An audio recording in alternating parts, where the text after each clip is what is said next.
Let's get educated. That's why we're here, to bring you the stories impacting K-12 classrooms and college campuses. It's time for a little education. Hello, everyone. I am Katie Patrick, joined, as always, by that guy right over there across the wall, David. Thank you very much, Katie. I appreciate that very much. David Fiorazzo. All right, well, it's the start of the week, and we're going to give you some goody goods, because it's back to school season. I know I should be excited about that. Back to school season. We're a show season. about education, David. Yeah, we wouldn't have a job if they weren't going back to school. So there's that. All right, well, just a quick reminder that you can catch Educated on the go by simply subscribing to the podcast on your favorite platform. And of course, don't forget to download the Freedom Project app and click YES, a Y-E-S, for notifications so that we can tell you when a new episode is ready to go. And we are ready to go. We have a third grade teacher who also... maybe she wasn't ready to go, and that's the whole purpose, or she was ready to go. Anyway, she's from Oklahoma, and apparently she wanted to keep her summer break going because, as fellow teachers kind of noticed, she was acting a little odd on the first day of school. What happened in Oklahoma with this third grade teacher? Punchline, drunk on the job. Oh, I thought you were going to say punch drunk. Yeah, but let's just say this dazed elementary school teacher sobs as she was arrested for allegedly being drunk on the job. So third grade teacher, as Katie said, Oklahoma. Now, we shouldn't be surprised in whatever state we find these stories. There's probably, some in every state that have issues with alcohol, which is sad. So we are not making fun of the actual disease, alcoholism, because it's tragic, it's sad, but to not be in control of it and you're in front of children, in this case, third grade, there could be worse problems than this. But anyway, she was arrested, pulled out of the classroom, and she's 53 years old. Her name is Kimberly Coates. There she is. Found to be 3 times over the legal limit while teaching. But of course, Katie, in this day and age in education, air quotes, that might help actually her teach better. This is true. But I'm not endorsing this. I'm just saying they're certainly not teaching and educating now, but not that alcohol would help or make it worse. So we're neutral on that. But they were talking to her in this video. In fact, I'm going to play the video. Listen to what they ask her and listen to how she responds. What's in the glass? Go ahead and play it. We'll talk about it. We're learning more about the teacher accused of drinking on the first day of school. You're under arrest. Please don't do this. It's too late. No, please. I can't do this, please. Third grade teacher Kimberly Coates kept changing her story. When did you drink something? Last night. Before admitting. Okay, I drank on the way to work. Then school administrators found a cup of wine in her classroom. That there is wine. He determined that he thought that she wasn't under the influence of alcohol, and then she blew into a PBT and confirmed that she did have alcohol in her system. Police say third grade teacher at Perkins Tryon Intermediate School, Kimberly Coates, began showing a different behavior in the afternoon hours of school. They say school staff noticed Coates acting drunk and decided to alert the superintendent. When police arrived around 3 in the afternoon, they concluded Coates had been drinking wine on her way to work Thursday morning. The breathalyzer test reported she was 3 times over the legal limit of alcohol consumption. So here we have a case where she couldn't handle the anxiety and the stress of going back to the classroom. Katie, and by the way, another thing though, she blamed it, apparently she was on anxiety meds, but in the glass, here's what she could have used and gotten away with it. She could have said that wine identifies as orange juice or Kool-Aid. That would have worked. Yeah, there's a thing, and I actually was just kind of alerted to it. I didn't know this was a thing until, the TikToks and the Instagrams came out. But there's a thing where teachers call it the Sunday scaries. So, like, on Sundays, all of a sudden they get anxious or whatever, like, oh, gosh, the week's coming. Oh, Monday, what am I teaching? Da-da-da-da. They call it the Sunday scaries. Wow. Maybe it's an elementary teacher thing. And she was an elementary teacher. Yeah. But she took it a little extreme, I would say. Sunday scaries. Maybe she turned it into something. Obviously, she shouldn't. And you know what? When you go back to school, I did notice they are taking the yearbook photos earlier and earlier. But her yearbook photo, maybe she might want to have that one, retaken. That's maybe. not going to be her yearbook photo. Yes. Well, considering she doesn't have a job, yes, So- that will not be her yearbook photo. So you said, But I make light. What did you say? Sunday scaries? Sunday scaries? Sunday scaries That's what they in call 'em. anticipation of For going to the work school. week. Yeah. For the work week. So it doesn't have to be in education. I mean, anybody in the I workforce. only have heard it in the teacher realm. I have never heard of it. I've never heard it until I Okay. heard teachers tell me this. Multiple teachers. Yeah, well, The my Sunday mom. scaries. And My mom was a second grade teacher all of her career, and did she have Sunday scaries? she didn't use those words, But but maybe- there were weeks where, because there's prep, and then you got to deal with some of at that time, they dealt differently with behavioral issues. You mean they dealt with them? Yes, they dealt with That's them. what And there okay. was such a thing as discipline in the classroom, and that's when most kids respected authority and teachers and parents, and we're in a different time now. Some of you are watching going, what did you just say kids used to respect authority and teachers and parents? Yes. Yes. That different Yeah, that was generation. back But then. any other takeaways, Katie, I don't mean to assume, because you know what happens, but this is, I'm sure, not an isolated case in the entire country where one lone teacher decided to have a little drink before going to work. I actually had a teacher in 6th grade or 7th grade, I think it was math class, who would drink on the job, and you could smell it, and he'd have a lot of cough drops with him, and that was just the thing that he was Yep. allowed to do that. Similar, but with our high school principal.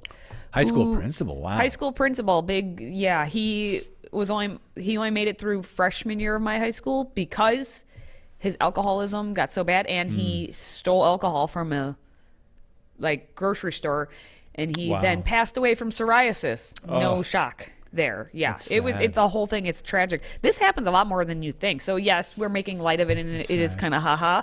But at the same time, this is alcoholism is a disease No. for people, and it's a big struggle.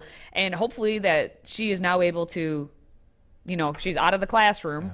And she can go get some help for it and work with it. They did say, and I'm not sure if it actually said it in the package or not, but she was obviously going to be fired, but they did give her the option of resigning. Yeah, So I heard that. That is something to note, that they are trying to kind of retain some of her dignity there. Yeah, so understand, we don't mean to make light of, a lot of people have this issue, and a lot of people have addictions, and it's sad, and people have to deal with that in different professions. This just happens to be right in the classroom, and children, right in front of the children. So, all right, we've got to move on. Still to come, speaking of elementary teachers, oh boy, there's an art teacher in Illinois facing massive backlash after parents discovered disturbing social media posts that had a lot of people questioning how in the world he passed a background check. That's next.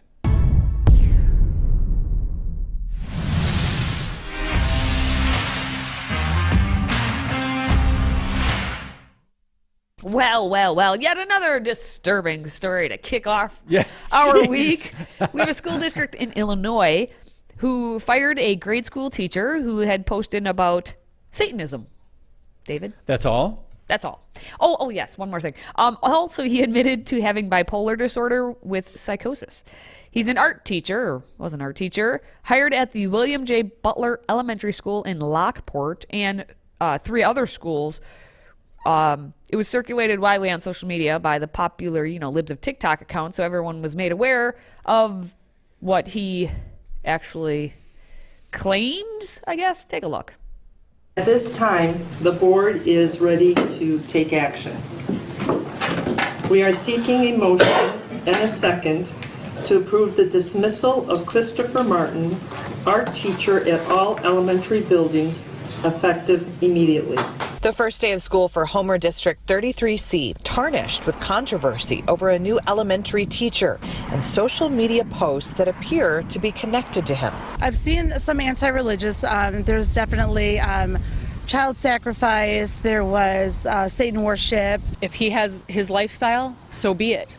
But that is not going to be put onto our children. Some parents tell Fox 32 safety may be of concern. At first I didn't think anything of it. They were talking about religion, and I'm not you could believe what you want to believe, but then some of the pictures and then some of the, he said he got violent. They started voicing their concerns this week, but heard nothing from school leaders. I was angry. I don't feel like any of the concerns or questions that hundreds of parents have been asking have been answered. And I think that that is just to shut us up. He was even hired in the first place, shows that the discernment of the people that hired him needs to be checked. Okay, so what are we Background talking about? checks. What are we Need to talking? be checked. Background checks. If this is true, what they posted over at the Libs of TikTok with him saying, I have a bipolar disorder, that's one, with mania and psychosis. This condition has drastically changed my life for better and worse. Because of it, I suffer from irrational thought processes which make my fears and anxieties triple. Every day is a battle with my mind to survive and be the best that I can be. I've done things in conditions of psychosis and mania that have been violent and hurtful, but I am not my disease.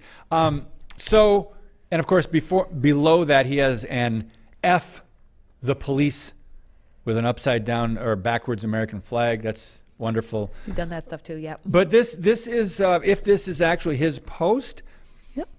Could they not have seen that? Don't they, when they do background checks, don't they go to their social media this day and age?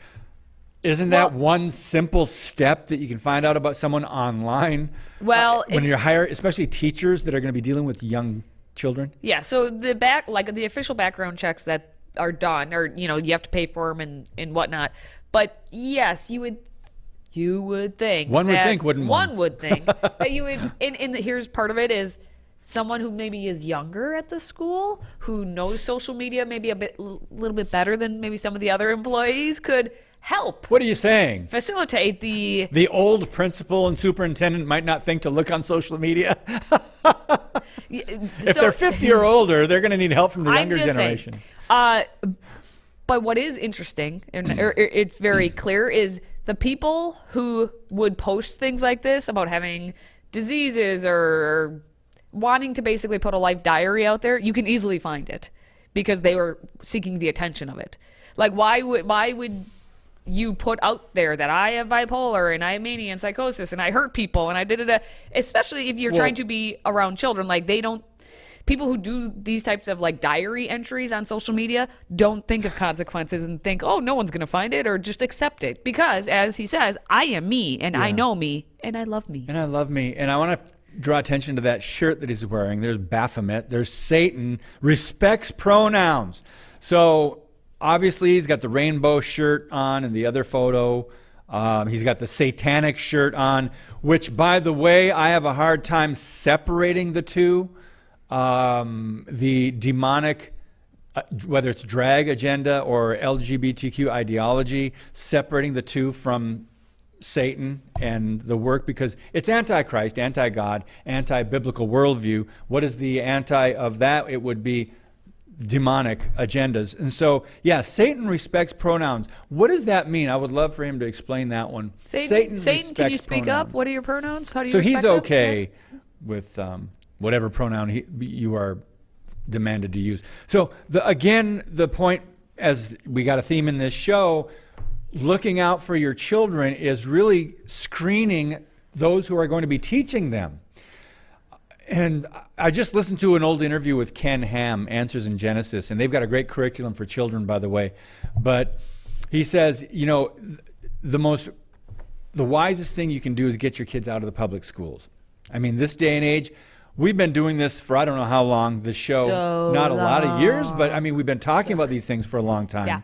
And it's not changing for the better, it's getting worse. There's more indoctrination, there's more demonic activity, there is more harm being done, there are more lies being told, there are more children that are being confused and going with having these disorders. So we've got more problems than we used to, and people are not looking at the right solutions, apparently. All right, well, we have a solution coming up that happened. When we come back, we have a preschool who is facing massive ridicule after they discovered how they accidentally, but not really accidentally, showed 4-year-olds a book on gay pride and included illustrations of men in leather bondage gear. Oops. You're not going to believe the school's defense of it, though. Oh, okay. Stay with us. Today's show is sponsored by our friends at MyPillow. Save up to 66% on pristine quality bedding, towels, slippers, signature pillows, and much more when you use the code EDUCATED. That's EDUCATED. Educated. Support this show and a great American company.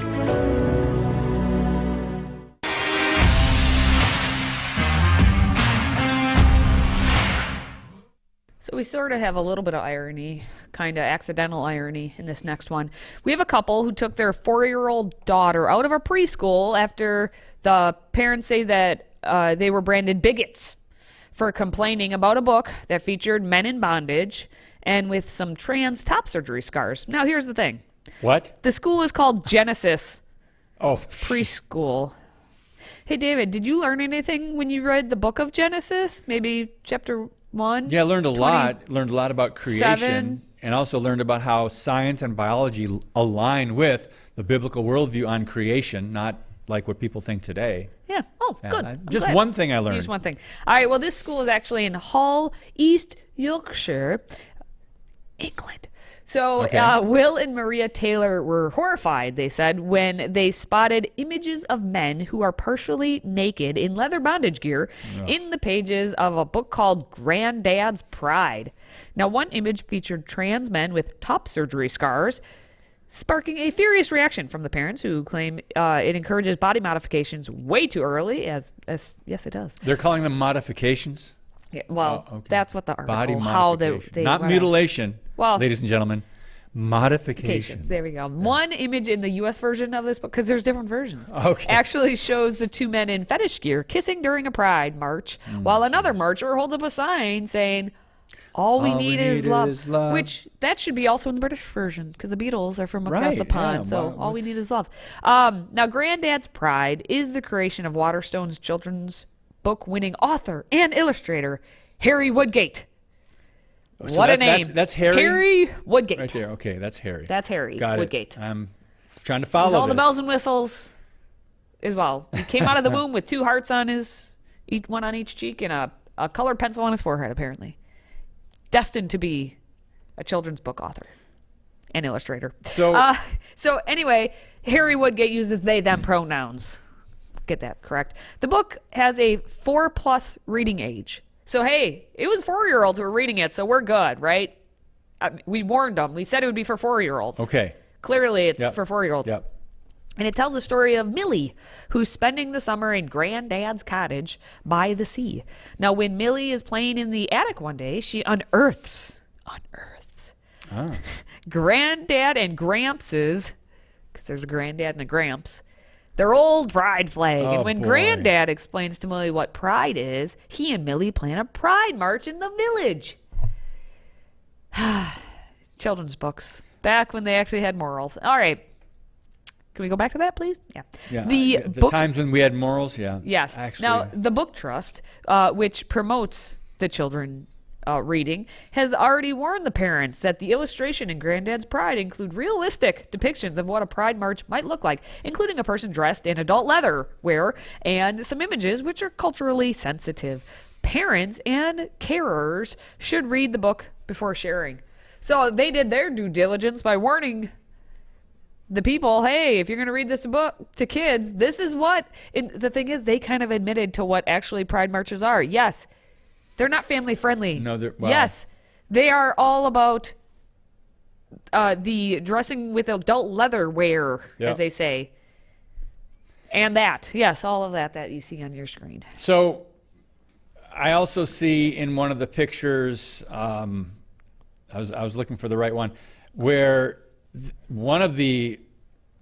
there's someone that's got the communist fist raised. We've got love is love sign, and you never see signs that say truth is truth is truth. So love is love. And Granddad, this whole thing is about kind of telling young children that even your grandparents were hip, and they went all along with the whole pride thing. And I also see signs that say love wins. And, Katie, the fact that they're doing this at younger and younger ages is something that parents just have to understand is happening. Don't be naive about this. But what I find interesting is these parents objected to it, but yet they're okay with the whole LGBTQ ideology, but they just don't want these books. They're going to get it everywhere else, but just not in the books. Yeah, so basically what happened is Will says that he and Maria have been branded bigots for taking a stand with this book, but they said the staff felt Dad, Will is saying this, that I was being bigoted and I will not have that. He said, I volunteered at both Hull and York Pride events. Some people will try and twist this and make me out to be some kind of homophobe. But if we want equality and understanding, then we should respect certain boundaries. There are many LGBTQ plus books at the nursery, which is great. They encourage children to be tolerant and respectful and not to judge people. But I believe this book has gone too far in introducing sexual imagery. I've been to many Pride events, and David's getting feisty over there. Hold on. And hurry up. And there can be inappropriate behavior for children, which is why Hull has a family-friendly zone, and that's fine. It's a shame, as this is a very good nursery, and my children have been very happy here. The trustees have responded reasonably well and taken the book out while carrying out a safety audit. My criticism was with the staff who thought it was okay in the first place. Go, David, go. I have a hard time. You can't have it both ways, sir. Boundaries. Let's talk about that word for a minute. What does it mean to you? It means, okay, I go along with everything this whole demonic ideology would promote, but just don't have this particular book or these kinds of books with 4-year-olds. Was it 4-year-olds? Or was 4-year-olds. Okay. So boundaries. Their whole thing is non-binary, no borders, no boundaries. You cannot, anything goes. So when you say, boundaries, however he worded it, that's what gets me frustrated, because these people are deceived. And they don't even see their own contradictions. They say boundaries, but they're willing to let this whole thing go anywhere else in public, on social media, wherever else it takes place in schools. But, okay, just this one thing, this one book goes too far. Their whole agenda is to push this until it's completely covering everything. They don't care there's no too far to them. You can't go too far if you're on the left. If you give a mouse a cookie, he'll ask for a glass of milk, and that's where we are. So on. All right. Keeps on going. All right. Anyway, I'm done. You done? Soapbox set aside. For now. Still to come. Turns out that Americans overwhelmingly want a 4-day work week. Oh, do we? But there's one condition that must be met, and we're going to discuss what it is next. If you have a smartphone, tablet, Roku, or Apple TV, consider downloading the Freedom Project Media app. It's 100% free and includes all of our weekly shows, plus lecture series, archive programs, and award-winning animated videos for families like the Presidential Minute, Battles of America, and Heroes of the West. Don't rely on the social media giants to keep you informed. Simply download the Freedom Project Media app from your app store and allow notifications. And we'll let you know when a new video is ready.